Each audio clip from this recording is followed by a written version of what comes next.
Welcome to another video. Once upon a time, a princess named Snow White lived in a castle with her father, the king, and her stepmother, the queen. Her father had always said to his daughter that she must be fair to everyone at court. Said he, "People come here to the castle when they have a problem. They need the ruler to make a fair decision. Nothing is more important than to be fair." The queen, Snow White's stepmother, knew how much this meant to her husband. At the first chance, she rushed to her magic mirror. "Mirror, mirror, on the wall," said the queen. "Who is the fairest of them all?" "Snow White is the fairest of them all," said the magic mirror. "What?" yelled the queen. "No one is more fair than I. The queen must have the best of everything, everyone knows that. What could be more fair?" "Snow White is the fairest of them all," repeated the magic mirror. "What do you know? You're a mirror," roared the queen. And she stormed off. Still, the queen was bothered. So bothered was she that the queen decided to be rid of the girl, once and for all. "I cannot wait another day," she declared. The queen called for her servant, a huntsman. "Find a reason to take Snow White deep into the woods," she said, pointing her long finger at the servant. "Then kill her." The huntsman was shocked. But she was the queen, and what could he do? The next day he took Snow White into the woods. As he drew his knife to slay her, Snow White turned around. "Look," she said, taking something out of her pocket. "You have always been good to me." She held in front of him 6 perfect arrowheads that she had carefully shaped. "Do you like them?" she said. "They are for you." "Snow White," said the huntsman, "I cannot do this." "Of course you can take these," said Snow White. "That's not what I meant," said the servant. He dropped to his knees. "How can I say this to you?" "The queen, your stepmother, ordered me to kill you," he said. "But I cannot." "She did what?" Snow White called out with alarm. "You must run away," said the huntsman. "Far into the woods. Now. And never come back to the castle." Snow White turned and ran into the woods as fast as she could. Deeper and deeper she ran. It was getting dark, and the wolves were starting to howl. She tripped and her skirt was torn. Tall tree branches seemed to reach down to the very ground to grab her. She was scratched, bleeding and scared. Yet she ran on and on. Then all of a sudden, far away, there was a light. Who was living so deep in the woods? She stepped up closer. It was a cottage. Yet no sound came from the cottage, only light from the windows. "Hello?" she said, knocking softly on the door. "Hello?" No answer. The door was a little bit open. She opened it some more and stepped in. "Hello, is anyone home?" She looked around. What a mess. She had never seen a messier living room. "This cottage may be the biggest mess I ever saw," she thought. "But it's a roof over my head for tonight. Maybe if I clean up around here, I can earn my sleep." As she cleaned, she thought of someone she already missed. Before her father had remarried, she and a prince who lived in the next kingdom were getting to know each other. They would take long walks in the royal garden and tell each other stories, and laugh. After the queen had moved into the castle, her stepmother had made a new rule: no more visitors. Now the prince had to slip over the palace gate in secret. He would call out to her from under her window and they could talk a bit that way. It wasn't as good as the long walks, but it was the best they could manage. Now that she had to run away from home, would she ever see him again? After Snow White cleaned up the living room, she went upstairs. On the second floor, there were 7 little beds lined up in a row, as if for children. Tired from cleaning, Snow White yawned and lay across all 7 of the beds. Soon she fell fast asleep. In the meantime, the 7 dwarfs were heading home from a long day of working in the jewel mines.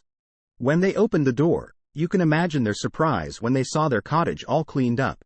"What kind of magic is this?" said one of the dwarfs, whose name was Doc. "I wouldn't mind more magic like this," said another of the dwarfs with a smile. His name was Dopey. "We'd better check upstairs," said another dwarf, whose name was Grumpy. "Something is fishy around here, that's for sure." There, lying across all their beds, was a young lady, fast asleep. "Who are you?" said all the dwarfs at once. Snow White bolted awake. The 7 dwarfs could tell she was as surprised as they were. Soon they all relaxed and shared their stories. Snow White learned their names. bashful, doc, dopey, grumpy, happy, sleepy, and sneezy. She told them all about her stepmother. That her stepmother had tried to get the huntsman to kill her, that the huntsman had set her free in the woods, and that she could never go back home again. "Stay here, with us," said Bashful. "That's sweet," said Snow White. "But if I were to stay here at your home, I would have to do something for all of you." "You already cleaned up our place," said Sneezy. "Keeping the house clean will be easy," said Snow White, "as long as we all pitch in. I will let everyone know what part they can do, and I will do my share too, of course." "That's fair," said Happy. "But there must be something else I can do for you," said Snow White. The seven dwarfs shrugged. "Do you know how to read?" said Doc. "We have these books filled with wonderful tales and would love to be able to read them." And so it was agreed that Snow White would teach them how to read. To celebrate their new friendship, Snow White and the seven dwarfs sang and danced the night away. The next morning before they left for work, the seven dwarfs warned Snow White she must not open the door to anyone. After all, who knows what evil her stepmother might do? The princess nodded in agreement, and the dwarfs left the house. The princess prepared her first reading lesson. She also prepared a good hot meal for the seven dwarfs when they returned home that night. And so the days passed. Back at the castle, the queen marched up to her mirror. "Mirror, mirror on the wall," she demanded, "who is the fairest of them all?" "Snow White is the fairest of them all," said the magic mirror. "That's impossible," screamed the queen. "The girl is no longer alive."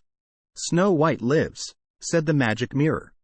And an image was shown on the mirror of Snow White living in the cottage of the seven dwarfs. The queen turned red with rage. She screamed, "Who does she think she is? Snow White will not get away with this." At the cottage of the dwarfs the next afternoon, when the seven dwarfs were away at work, there was a knock on the door. "Who is it?" said Snow White. She remembered the warning of the seven dwarfs not to open the door to anyone. "It's only a poor old woman," came a squeaky voice, "selling apples." Yet it was the evil queen, disguised as an old woman. "It's raining out here, my dear," said her voice through the door. "Please let me in." "Poor thing," thought Snow White, having to go door to door selling apples in the rain. And so she opened the door.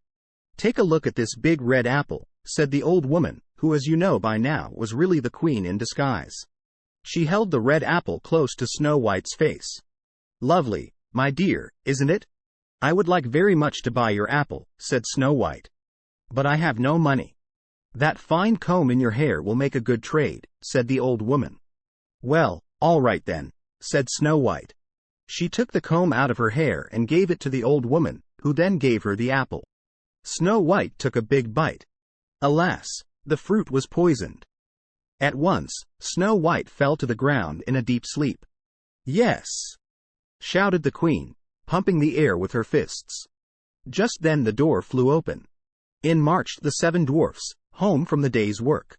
Shocked indeed they were to find Snow White lying on the floor and what must be her stepmother beside her, laughing. They chased that evil queen out the door, and into the storm.